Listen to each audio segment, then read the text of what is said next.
Bismillahirrahmanirrahim. Assalamualaikum warahmatullahi wabarakatuh. Bismillahirrahmanirrahim.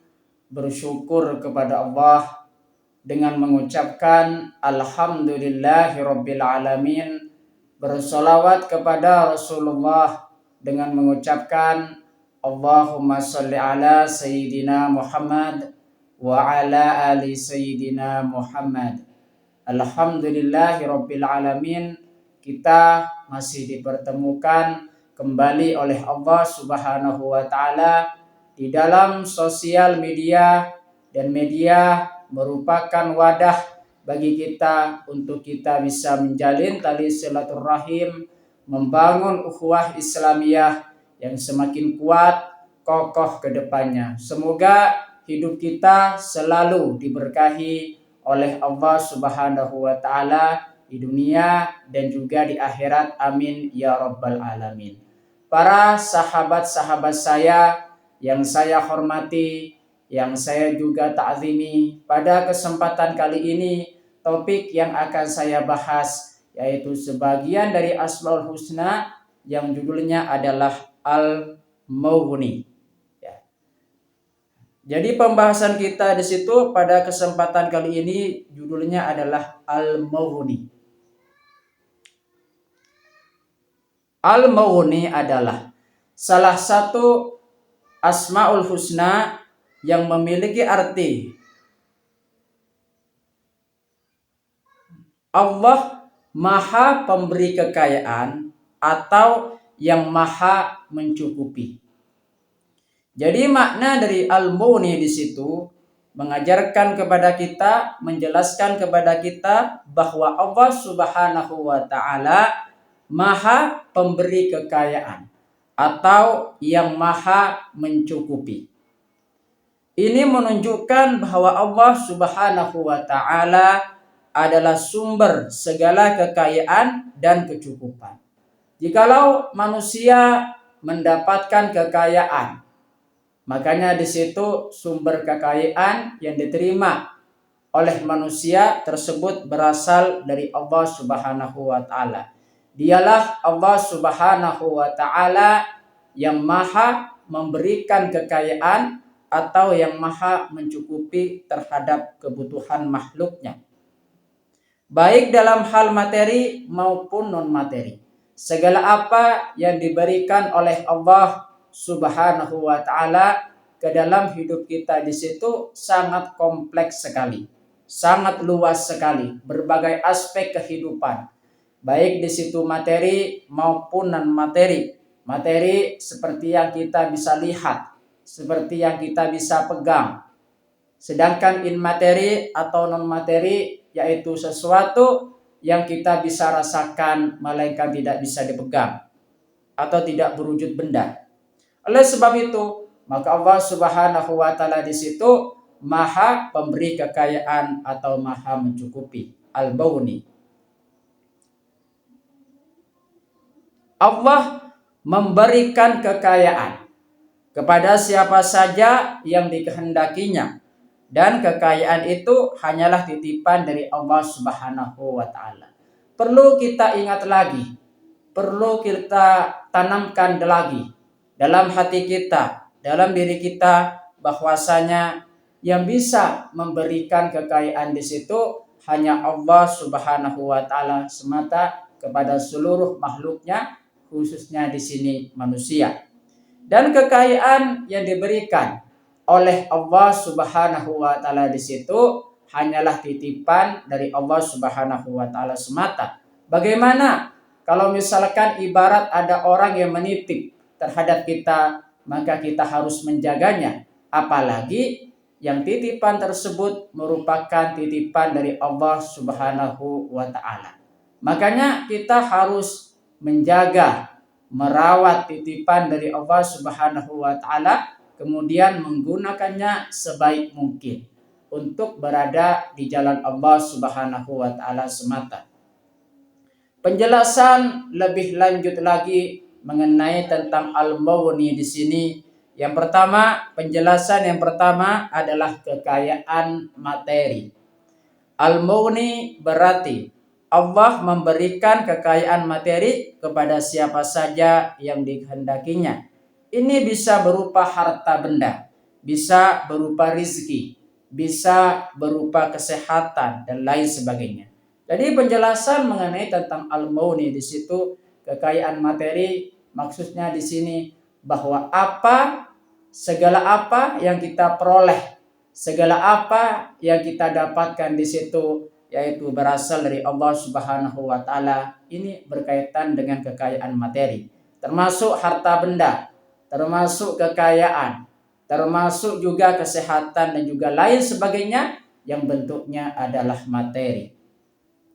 Penjelasan lebih lanjut berkaitan dengan al-mughni di situ kekayaan non materi. Selain kekayaan materi, al-mughni juga berarti Allah memberikan kecukupan dalam hal non materi seperti ketenangan hati. Jadi ketenangan hati di situ merupakan hal yang non materi yang diberikan oleh Allah Subhanahu wa taala kepada siapa saja yang Dia kehendaki.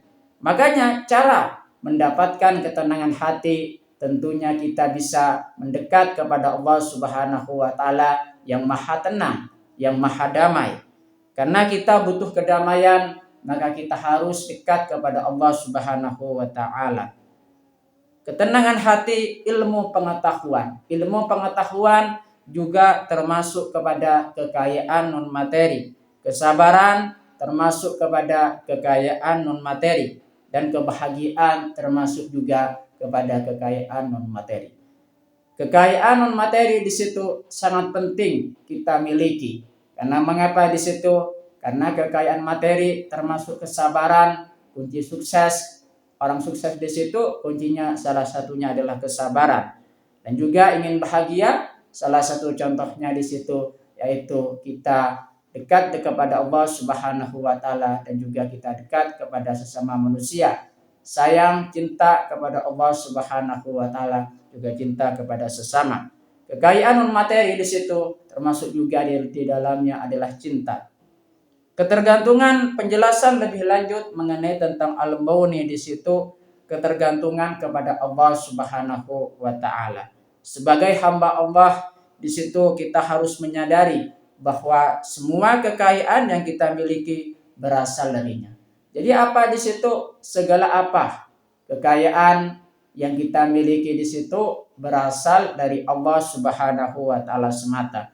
Kalau berasal dari Allah Subhanahu wa taala, karena berasal dari Allah Subhanahu wa taala, tentunya segala hidup kita harus bergantung kepada Allah Subhanahu wa taala semata. Oleh karena itu kita harus senantiasa bergantung kepada Allah dan tidak boleh sombong atau merasa cukup dengan diri. Merasa cukup dengan diri sendiri. Artinya apa di situ? Kita jangan pernah sampai merasa cukup terhadap diri kita sendiri. Penting sekali kita kedepankan rasa ketergantungan kita kepada Allah Subhanahu wa taala.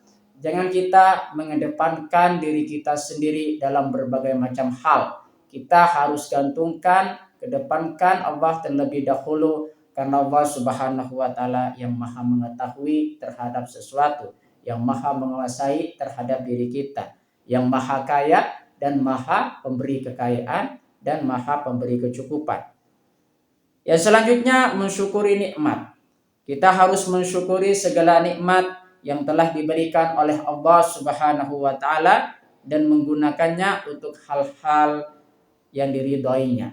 Jadi apa-apa yang kita peroleh dari Allah Subhanahu wa taala, baik di situ materi maupun non materi, itu kita harus mensyukurinya. Mensyukuri terhadap nikmat yang diberikan oleh Allah Subhanahu wa taala kepada kita, serta menggunakan hal-hal tersebut untuk kebaikan, berada di jalan Allah Subhanahu wa taala, menggunakannya untuk hal-hal yang diridhai oleh Allah Subhanahu wa taala. Dengan memahami makna al-mughni di situ, seorang muslim diharapkan dapat lebih mendekatkan diri kepada Allah Subhanahu wa taala semata. Jadi kita dengan memahami makna al-mughni di situ, kita senantiasa mendekatkan diri kepada Allah Subhanahu wa taala, mensyukuri segala nikmatnya dan tidak terlalu terpaku pada kekayaan dunia. Karena sejatinya dunia di situ hanya titipan dari Allah Subhanahu wa taala. Tentunya yang menjadi PR kita, pekerjaan kita di situ, yang menjadi PR kita adalah menggunakan harta titipan dari Allah Subhanahu wa taala, baik materi maupun non materi, itu sesuai dengan di jalan Allah Subhanahu wa taala. Berkaitan dengan al-muni, Allah Subhanahu wa taala berfirman di dalam Al-Qur'an surah At-Taubah ayat 28, A'udzu billahi minasyaitonir rajim. Bismillahirrahmanirrahim. Ya ayyuhalladzina amanu innamal musyrikuna najzum fala yaqrabul masjidal harama ba'da amihim hadza wa in hiftum ailatan fasawfa yughnikumullahu min fadlihi insya innallaha alimun hakim. Artinya, wahai orang-orang yang beriman, sesungguhnya orang-orang musyrik itu najis, kotor jiwanya. Oleh karena itu, janganlah mereka mendekati Masjidil Haram setelah tahun ini. Jika kamu khawatir menjadi miskin karena orang kafir tidak datang, Allah nanti akan memberikan kekayaan kepadamu dari karunia-Nya jika Dia kehendaki. Sesungguhnya Allah Maha mengetahui lagi Maha bijaksana. Kalau misalkan kita membaca lagi tentang ayat ini, bahwasanya Allah Subhanahu wa taala sudah menjelaskan kepada kita, mengajarkan kepada kita bahwasanya Dialah yang hanya memberikan kekayaan kepada siapa yang Dia kehendaki. Sesungguhnya Allah Maha mengetahui lagi Maha bijaksana. Terima kasih saya sampaikan kepada kalian semua yang sudah berpartisipasi di dalam channel saya. Semoga ini menjadi perantara kita semakin dekat kepada Allah Subhanahu wa taala dan juga Rasul-Nya. Sebelum saya tutup, mari kita ngirim Fatihah dulu kepada baginda Rasulullah sallallahu alaihi wasallam, ila hadratin Nabil Mustafa Muhammadin sallallahu alaihi wasallam wa ala alihi wa ashabihi wa azwajihi wa dzurriyyatihi wa ahli baitihi wa liman dakhala fi baitihi ajma'in. Kullu syai'in lillahi lahumul Fatihah. A'udzu billahi minasyaitonir rajim. Bismillahirrahmanirrahim. Alhamdulillahi rabbil alamin. Arrahmanir rahim. Maliki yaumiddin. Iyyaka na'budu wa iyyaka nasta'in. Ihdinas siratal mustaqim. Shiratal ladzina an'amta 'alaihim ghairil maghdubi 'alaihim waladdallin. Fatihah yang selanjutnya, mari kita ngirim Fatihah kepada kedua orang tua kita semuanya, guru-guru kita semuanya, kaum muslimin muslimat, mukminin mukminat, semoga diteguhkan Islam dan juga iman kita oleh Allah Subhanahu wa taala, serta dikabulkan hajat-hajat kita oleh Allah Subhanahu wa taala, serta kita semakin dekat kepada Allah Subhanahu wa taala dan juga Rasul-Nya. Amin ya rabbal alamin. Al-Fatihah. A'udzubillahi minasyaitonirrajim. Bismillahirrahmanirrahim. Alhamdulillahirabbil alamin. Arrahmanirrahim. Maliki yaumiddin. Iyyaka na'budu wa iyyaka nasta'in. Ihdinas siratal mustaqim. Siratal ladzina an'amta 'alaihim ghairil maghdubi 'alaihim waladdallin. Assalamualaikum warahmatullahi wabarakatuh.